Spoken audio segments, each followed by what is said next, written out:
When these two women met at the nomination venue at Kiboga District Headquarters in October 2020, it was a moment of sharing pleasantries. Ruth Nankabirwa, the government chief whip, sought to retain her parliamentary seat, while Christine Kaya aimed at dethroning her. They both made promises to the electorate and sold their manifestos. Tarmacking some of the roads around our town councils is my program. We have farmers who do not have linkages to inputs. That is a serious challenge here. But at the end of the day, both could not be winners. Government Chief Whip Ruth Nankabirwa lost to Christine Kaya. Nankabirwa is just an example of over 20 ministers, both at cabinet and state ministerial levels, that lost in the recent parliamentary elections. But what could have gone wrong? This is the question that we put to Uganda's ambassador to Burundi, General Matayo Kyaligonza. Well, they thought they were ministers, but people in the villages have also high expectations of them.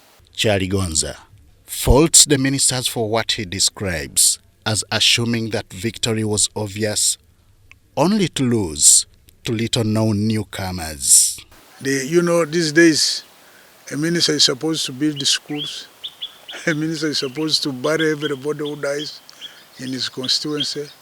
He's supposed to build roads, bridges, which are government responsibilities.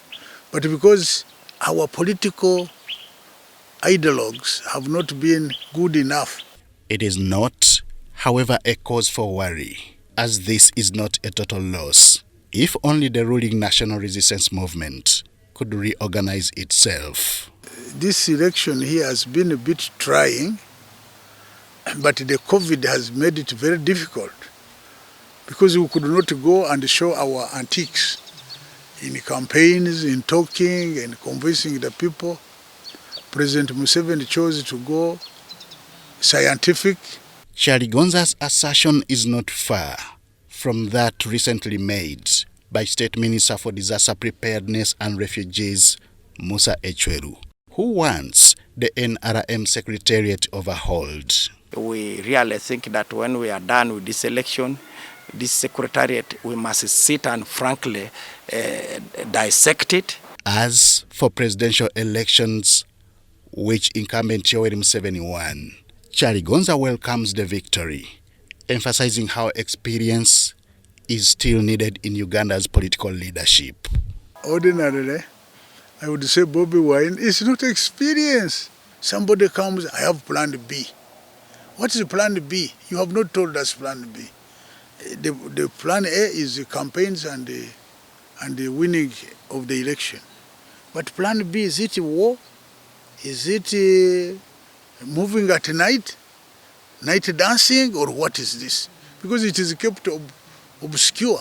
In the recent presidential and parliamentary elections, NRM retained the presidency, while a number of ministers lost their parliamentary seats, including the Vice President, Edward Kiwanuka Sekandi. As the process of elections nears its last phase, what now remains is rebuilding institutions for socio-economic development, something Ambassador Kyaligonza emphasizes. Henry Okurut, UBC.